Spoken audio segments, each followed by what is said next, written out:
I affirm the resolution result. Civil disobedience in a democracy is morally justified. Civil disobedience is defined by philosophy professor Andrew Saville. I define civil disobedience following Rawls as a public, nonviolent, conscious, yet political act contrary to the law, usually done with the aim of bringing about change in the law or policies of the government.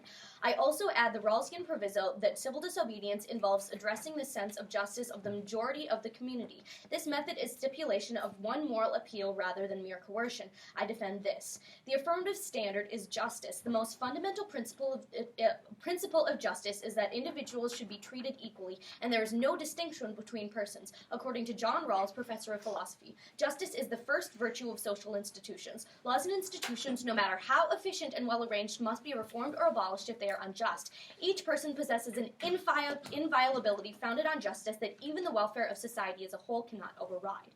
It does not allow that the sacrifices imposed on a few are outweighed by the larger sum of advantages enjoyed by the many. Therefore, in a just society, the liberties of equal citizenship are taken as settled. The rights secured by justice are not subject to political bargaining or to the calculus of social interests. It is the affirmative thesis that civil disobedience can preserve justice within a democracy. Three contentions support this conclusion. Contention 1. Awareness is raised by civil disobedience. Civil disobedience draws attention to issues that are otherwise overlooked or hidden due to the lack of other ways to publicize a cause.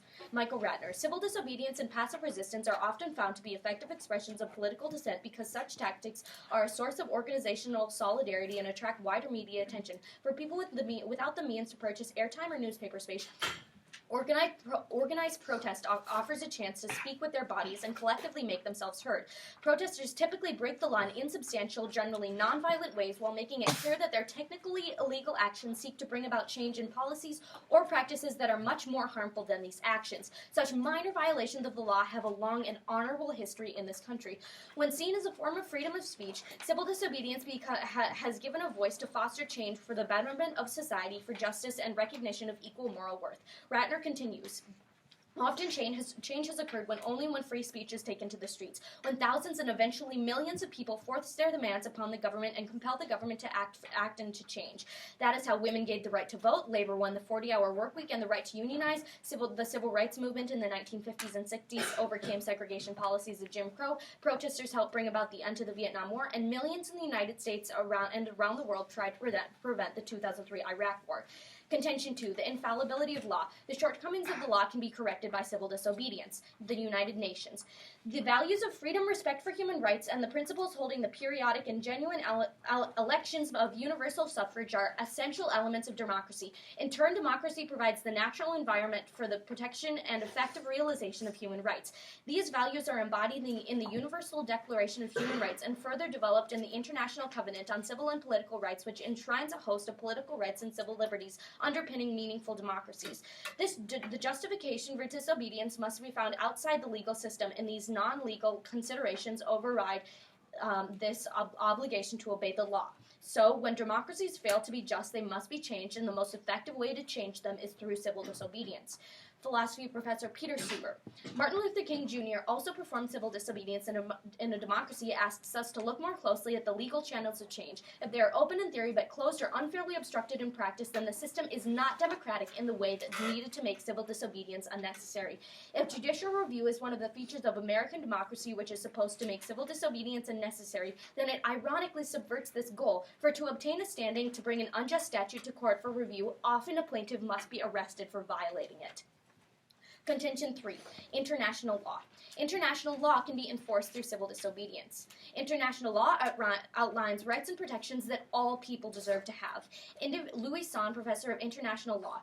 Individuals gained rights under international law. This development entailed 4 different law-building stages: assertion of international concern about human rights in the UN Charter, listing of those rights in the Universal Declaration of Human Rights, elaboration of those rights in the International Covenant on Civil and Political Rights, and in the International Covenant on Economic, Social, and Cultural Rights, and the adoption of some 50 additional declarations and conventions concerning issues of a specific importance such as discrimination against women, racial discrimination, and religious intolerance. This pyramid of documents with the Charter at its apex has become a veritable internationalization and codification of human rights. Civil disobedience then functions in 2 ways to enforce and extend these rights guaranteed by international law. Frederick McGray. First, civil disobedience could clearly make a contribution in terms of securing a higher degree of compliance with fundamental norms, international ones in particular. For example, Gandhian civil disobedience was an extremely significant development in bringing about the end of British colonial domination and Indian independence, and acted as a powerful early actualization of the international idea of decolonization. Civil disobedience has international benefits.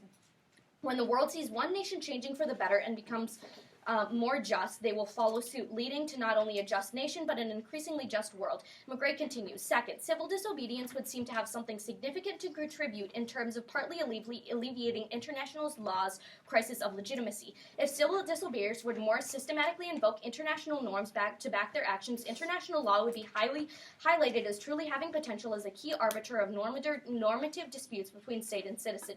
International law, when changed through civil disobedience, becomes more credible, and societies are more likely to follow these newly created just norms. I now stand open for cross-examination.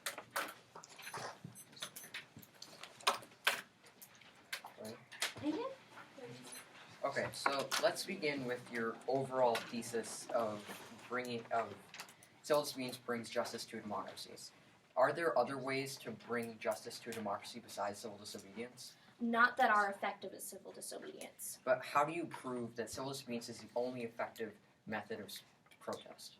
Well, you can look at my contention 1, where Michael Ratner says that people who don't have access or the funds to buy airtime or newspaper space, they can use civil disobedience to bring attention to their cause because they don't have any other any other channels to bring attention to what they're trying to do. But do they have the legal channel to vote in a democracy? Yes, they do. Okay, so in a democracy, their political voice is effectively their vote, correct? Not really, because the minority can still vote for something, but if the majority votes against it, then nothing happens. But didn't you state that a democracy is to uphold the justice of the majority, and that's the point of justice itself? No, you can look at my definition of justice, where Rawls states, word for word, it does not allow that the sacrifices imposed on a few are outweighed by the larger sum of advantages enjoyed by the many. What are the sacrifices imposed on a few? So, for example, if there was a minority who wanted to do something, but the majority of people didn't, and the majority of the people were doing something that would, in turn, benefit them but hurt the minority, then that says that we can't do that because that is not just. Can you provide any examples of this? For example, slavery. Slavery was beneficial to the majority of people, but it was still unjust because it was extremely hurtful to those who were enslaved. Now, can you show that, for example, slavery was actually solved by civil disobedience? That was just an example. Civil rights was solved or aided at least by civil disobedience. But were there other forms of free speech used during the civil rights movement? Not that were as effective as the civil disobedience that was used. But how can you prove that civil disobedience was actually the protest that was actually made an impact in society?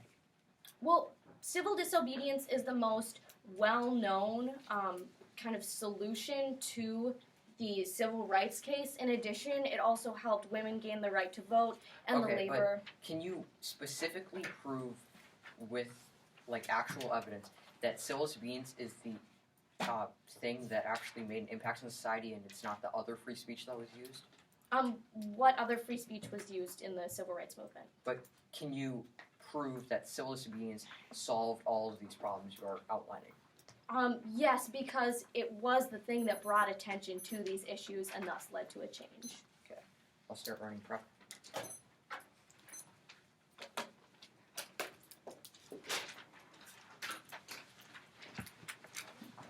Okay, so while Jonah's prepping, he's going to start on the negative side of the case, and then he'll flip to the affirmative side of the case. So when he says that, you're going to flip to the side of the flow. So remember, start on the neg side right now. Yep. That's exactly right. Also, I'll use a different framework a little bit when we're talking about, but it's basically the same. The standard of justice standard encompasses value and criterion. And then a lot of times with a standard, you also see a thesis, and that's just basically the thesis is a link from the standard to the contention level. Because your standard of justice, yes, and her thesis was that civil disobedience can occur justice. And then the contentions are reasons why that's wrong. Does that make sense? First contention is used against Yeah? and then it says non-violent and usually understands laws. The other one says generally non-violent. And then you can say that. And so then you go also Okay, don't discuss it too much though, because they are happening today. Yeah. then it's okay. Like if you're at an NC, then you can go over here and draw lines, right? And tell what you're arguing. What do you mean? Like, taking from what she said and doing the argument against it. Let's get that clear. Yep. Would you want us doing that in prep time, or would you want us doing that like during as we're going, right? Or can? Then we can clear it up. As you're going, if you can, yeah. So the more arguments that you can get done on your flow during the speech, the less time you have to use the prep. And because that's the prep thing, you know, that's never a bad thing. Always use all of your prep. There's no reason not to. There's no reason, like, judges will never think you're, doing so much better because you're not using your prep. Just use it, and, like, maybe give a minute to clear your head. Maybe give a minute to, like, look up some extra evidence in your files. Whatever works, right? But you will not have that problem for quite a while.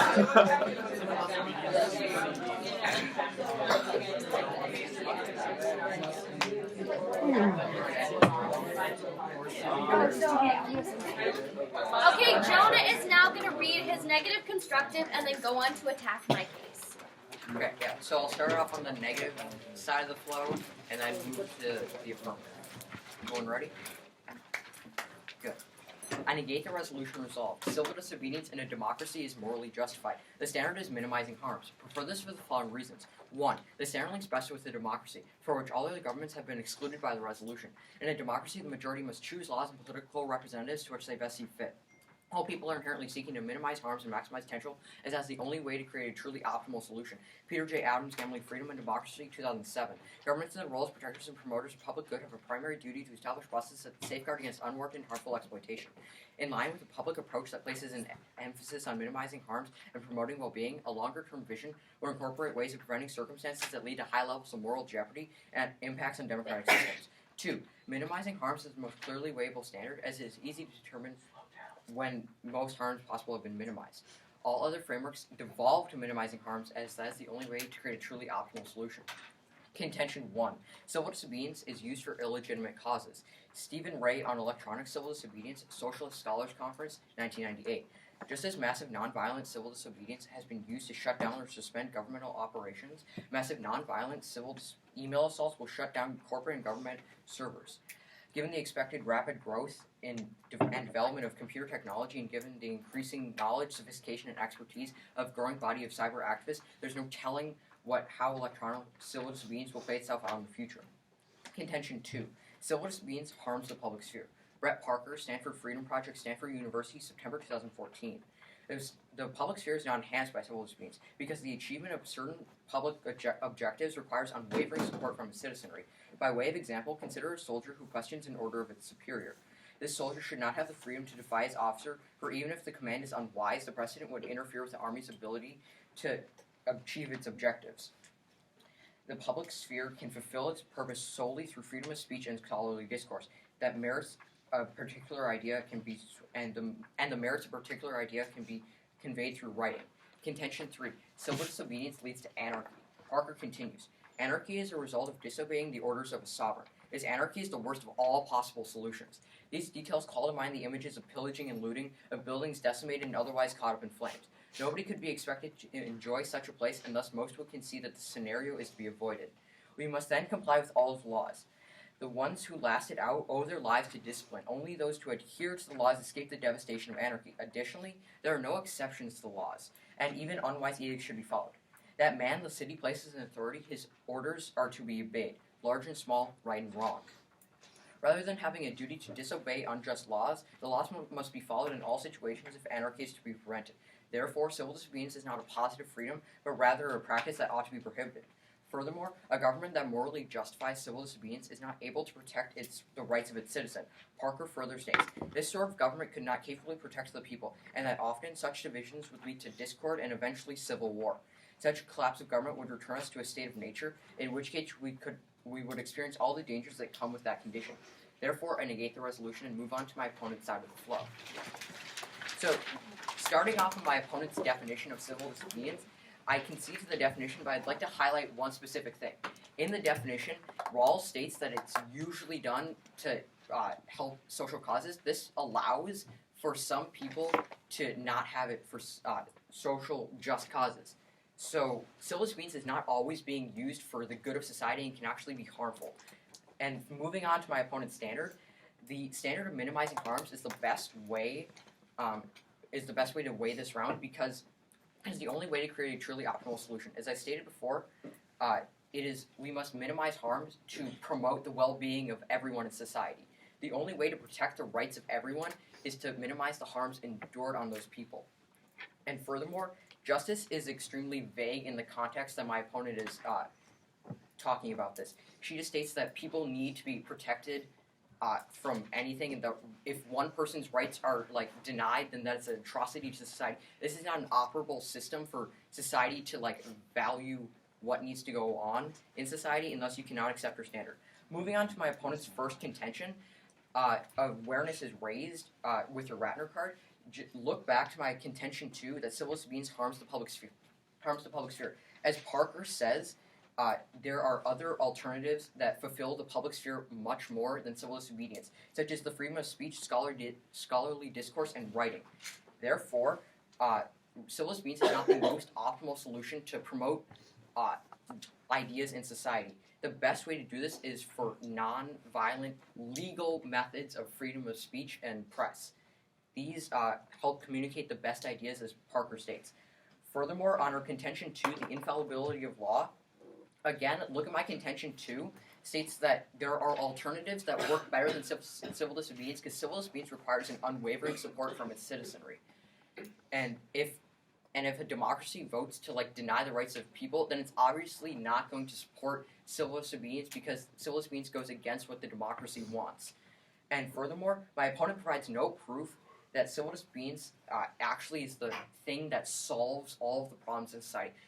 My opponent concedes that there are problems in society, but does not provide an adequate solvency method for these to be solved in society without causing anarchy. Furthermore, move on to contention 3, that international law is protected. The reason rights are actually destroyed by anarchy, as you stated in my contention 3, so if you look back at my contention 3, anarchy is caused by disobeying laws, and so we cannot adequately protect the citizens' rights if we use civil disobedience. This actually directly goes against my opponent's third contention because she states that rights are protected by international law, but you cannot uphold international law if you have anarchy. There's no way to create an optimal system of justice if you are breaking laws arbitrarily. So, clarifying this round, I'd like to point out that my opponent's offense lies on the fact that civil disobedience has solvency and helps society. But this is obviously not wrong because there are alternatives that are much better. So from this, you can tell that civil disobedience causes anarchy in society and harms everybody, but only alternatives actually help out society. Therefore, I negate the resolution. Now send it to the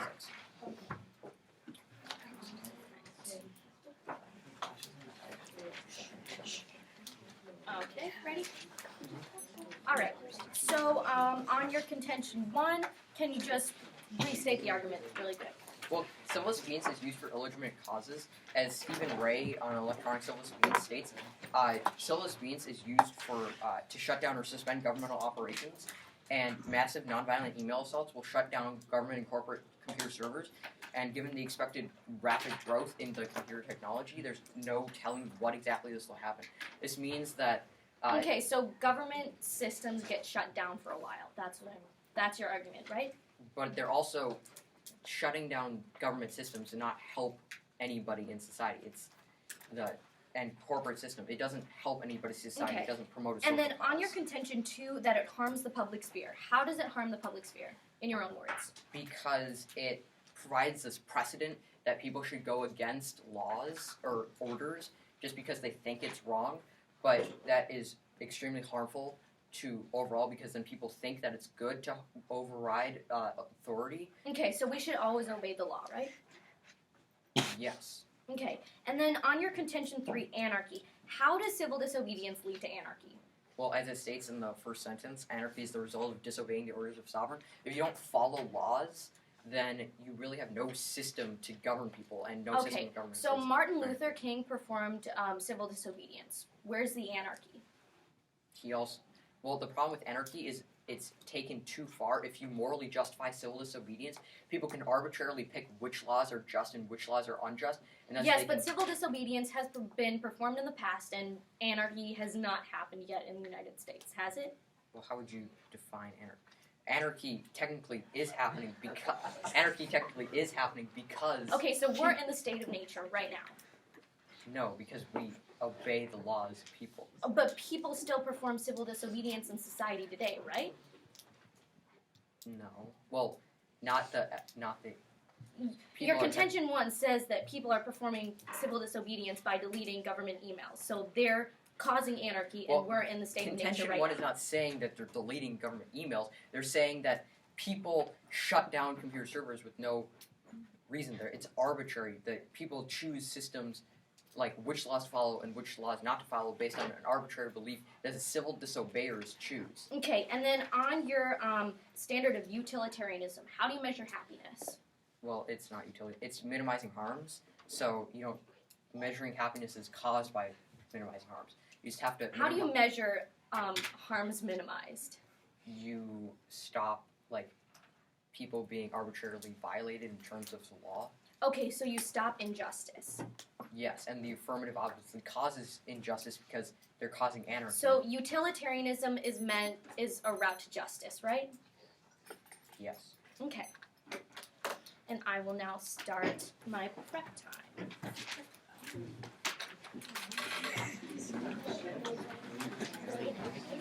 Okay, so while Basil's taking We're basically in anarchy.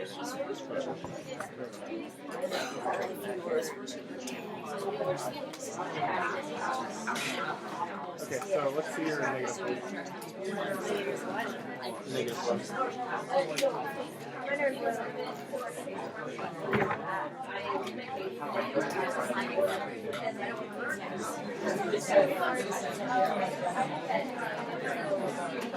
I think we could even do a little bit less about the actual argument. That's nice here because there's no but here, if you click the tag, and what I would ask you is actually right here. So you're think about the Radner evidence, or the Radner. And so I would, usually what I do is I put like a flash and then write the name.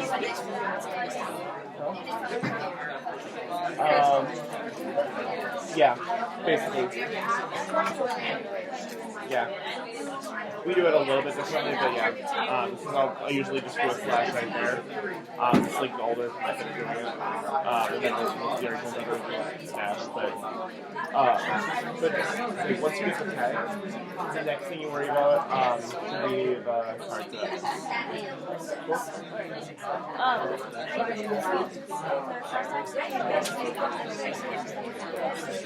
Yeah. What do you say?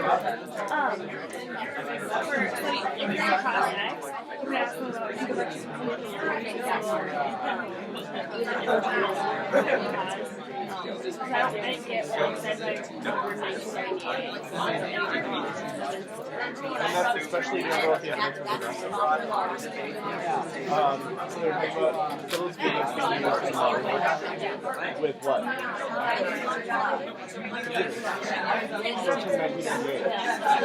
Technology has changed just a little bit in the last 17 years. Wouldn't you say? That's what it is. Yeah, I mean, like, I would still, like, just because the ethics is older doesn't necessarily mean it's bad. But you could say it's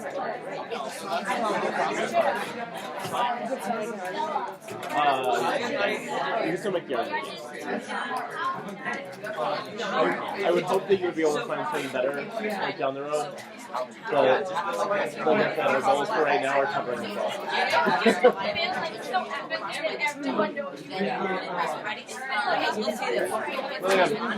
William. Okay, so Mabel's gonna start. Mabel's gonna start her 1AR right now. So what just happened was that Jonah read his case, and then he attacked Mabel's. And now Mabel is going to first attack Jonah's case and then go to her side. So start on the neg side of the flow right now, and then she'll say turn to the app, and then you'll flip your piece of paper over. Okay, everyone ready? Awesome. All right, so starting on my opponent's standard of utilitarianism. First of all, he admitted at the end of cross-examination that utilitarianism is just a mechanism used to achieve justice. He said that the end goal of utilitarianism is justice. So therefore, we're going to prefer justice in this round. But additionally, his second justification that it's easier to weigh is wrong for two reasons. First, we can't see into the future and to tell what kind of harms will be created by an action or a decision that we make today. So there's actually no way to measure the ultimate harms versus benefits of an action because we can't look into the future. And also, we can't census everyone in the United States. We have no way of seeing exactly who is harmed and who is not by a certain policy decision. We can't ask every single person in the United States if they're harmed or if they're not. So it's simply not plausible to say that this is the best weighing mechanism because, as you can see, we can't easily weigh utilitarianism. And he also says that it links to democracy. However, in a democracy, what we want to do is what's most just for the people. Democracy is founded on justice. If democracy was just based on utilitarianism, then we would do what helped the majority and hurt the minority, and that's not what we try to do in a democracy. On my opponent's contention, and also my opponent cross-applies all of his arguments onto my case, so I'm just going to address them now. On my opponent's contention 1, he says that it's used for illegitimate causes. First of all, when people see other people using freedom of speech or civil disobedience for an illegitimate cause, they don't think, oh, that's actually a really good cause. They see the absurdity in the ideas that these people have. For example, the KKK is allowed freedom of speech because they are residents of the United States, but that doesn't mean that everyone now is sharing the same beliefs as the KKK just because they are expressing their views. Everyone is just seeing how crazy their ideas are. Also, my opponent never provides any specific harms coming off of this people are shutting down government servers, and he hasn't impacted any kind of harms to his standard of utilitarianism. He's not showing how this is actually bad. And third, we don't know if these people's causes are actually illegitimate or not. My opponent doesn't say what causes these are, so they could actually be credible causes. My opponent just never says what they are. On my opponent's contention 2, he says it harms public sphere and we need to protect freedom of speech. However, civil disobedience is a form of freedom of speech, so his contention 2 is saying that we need to protect civil disobedience, which is directly contradictory to his case.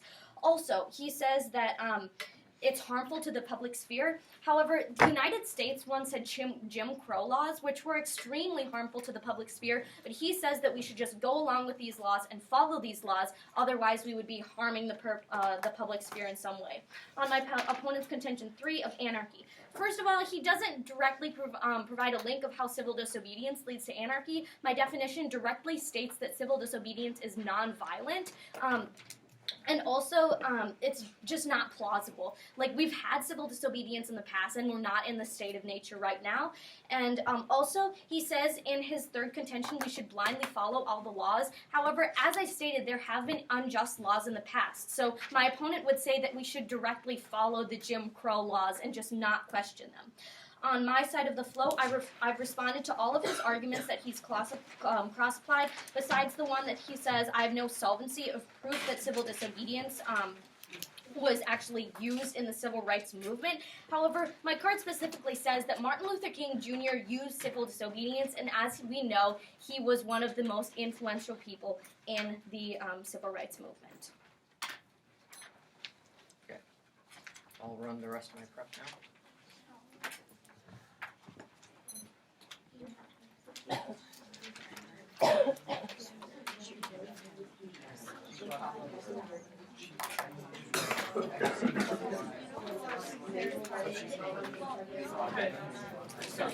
Much on the age.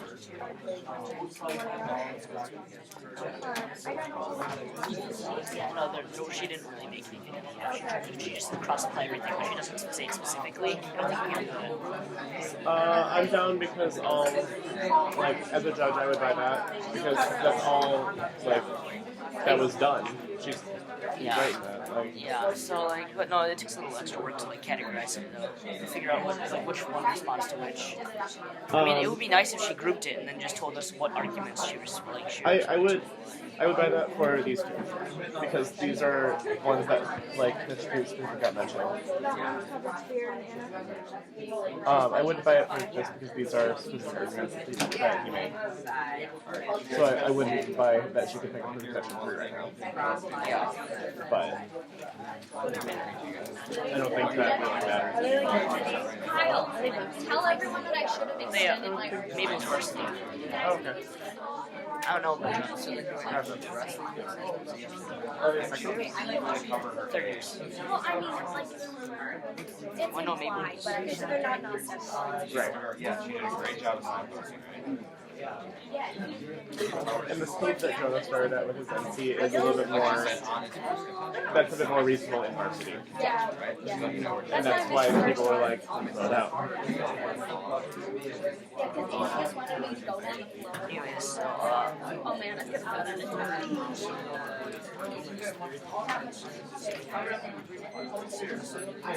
she said she responds to everything, but I'm not sure she responds to like everything in the process. I mean, like, she responded to framework, and like I said, I'm down for, because, like, there was very little actual analysis aside from cross-applying contention to onto the I think it's like, Everyone, Jonah's gonna give his NR right now. So again, what just happened was Mabel gave her 1 AR and she cross-applied a lot of stuff. So hopefully, experienced debaters help explain, what cross-applying is. So now Jonah's gonna give his negative rebuttal, which is his last speech in this debate, and he's gonna start on the affirmative side and then finish on the negative side. So start on the app side of your flow right now. Everyone ready? Okay. Okay, so starting off on my opponent's side of the flow on the affirmative, I'd just like to point out that she did not extend anything, so she has not any viable offense within this round. And since she cross-applied all of her evidence and arguments, all of this debate will occur on the negative side of the flow. So just move on to the negative side, and any argument I make against her contentions will be on this side. So moving on to my side of the flow, when my opponent stated that since util leads to justice, justice is a better standard in this round, but actually utilitarianism is a prerequisite to justice, meaning that to achieve my opponent's standard, you must achieve my standard. Therefore, you must prefer utilitarianism in this round.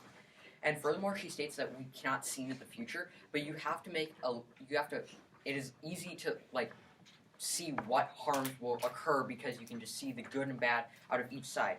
So obviously, for my opponent to win this round, civil disobedience must be proven to help society more than it harms society. Moving on to my contention 1, she stated that people don't, if it's an illegitimate cause, then people don't really rally behind it. But if you cross-apply my opponent's contention 1, where she states that civil disobedience attracts media attention, this will attract attention to illegitimate causes, publicizing the bad causes, meaning that they will actually receive a lot of airtime, and so this it doesn't help society at all. It just legitimizes the bad things that civil disobeyers are doing.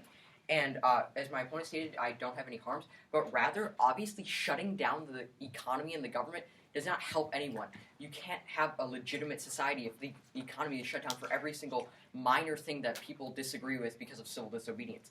Moving on to my contention 2, she stated that civil disobedience is a form of free speech, but rather, free speech is legal. It is protected by the Constitution and international agreements, but civil disobedience is breaking the law. Therefore, it is objectively not free speech. You cannot accept this argument, and she has no other arguments against my contention 2, so you can extend it across the flow, because since civil disobedience harms the public sphere, civil disobedience is not a legitimate way for people to express their opinions. Rather, alternatives are better, and they are more suited for a democracy. So, moving on to my third contention, that civil disobedience leads to anarchy. My opponent only had one argument, saying that since civil disobedience has been used in the past, we don't have a state of nature. But obviously, civil disobedience is not currently in the status quo morally justified. If we morally justify this by affirming the resolution, we will lead to a state of nature, because it will allow people to arbitrarily say what laws are unjust and what laws are just, and then they'll just choose which ones to disobey and which ones to not. This is the worst of all possible solutions, as Parker states, because if people just arbitrarily violate laws, there's no way of governing people and holding them responsible for how they act. And that is the exact way that an anarchy is caused. This would harm everybody's rights, and in fact harm society as a whole. Therefore, you can extend this across the flow, and because anarchy is the worst of all possible solutions, it harms everyone. Their rights are not being able to be accounted for in society. People can just kill people if they want because there's no laws to govern people. Therefore, the civil disobedience is not an optimal solution for effectively using speech. So, weighing this round, it is obvious that the negative wins this round based solely off of my second and third contentions. As you can see from my second contention, the public sphere is harmed, and it shows that civil disobedience is not a legitimate form of free speech and does not help society. And my third contention states that civil disobedience further harms society because it distinguishes the rights of everyone and just limits the amount of rights that people have. My opponent did not extend any of her offense, meaning that she has no legitimate contentions within this round, and furthermore, on an overview that I stated in my first negative rebuttal, I stated that she does not gain any solvency for this. She does not prove that civil disobedience is the actual thing that provides the change in society, and therefore you cannot accept any of her contentions because they lie on this one fact that she is not specifically proven yet. So therefore you can see that society is specifically harmed by civil disobedience, but not helped at all because it's not a legitimate method of free speech and does not help convey ideas through the public sphere. Rather, it just harms everybody because people are not able to express their opinions when civil disobedience is going on. So, for this reason, I negate the resolution. Okay. Using the remaining 1 minute of prep time, starting now. It's just repeating.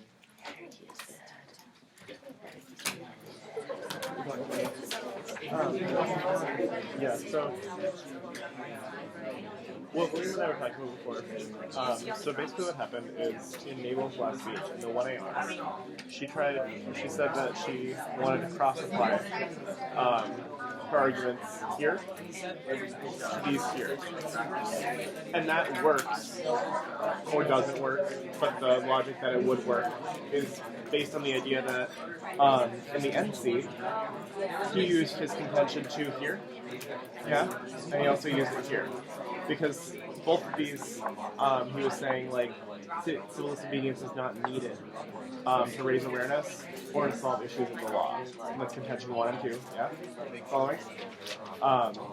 And so he said, because of that, look at my contention 2 and look at the alternatives we can use.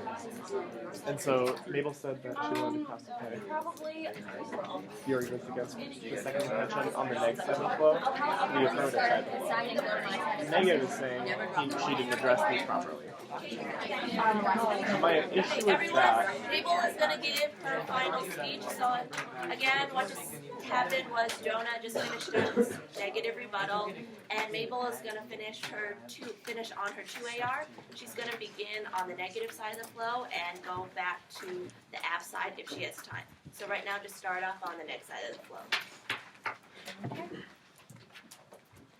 All right, so on the standard, we can accept utilitarianism. My opponent has only impacted his contention 2 and contention 3 back to his standard, so he doesn't have any offense coming out of contention 1. So on his contention 2, he says that this is going to harm the public sphere. However, he never responded to the argument that I made saying that the U.S. is a democracy, and as a whole, we had the Jim Crow laws. We didn't let women vote. In the past, we've had laws that are extremely unjust, but my opponent's case is saying that we should blindly follow these laws. He never refutes this argument. You can extend this argument across the flow. This impacts back to utilitarianism, because when we have these unjust laws, that's impacting the whole of the minority, and if we have these unjust laws, what's to say we're not going to just have more unjust laws, and that these unjust laws, and there's nothing going to be stopping unjust laws from being created, and for the majority to keep suppressing the minority. All right.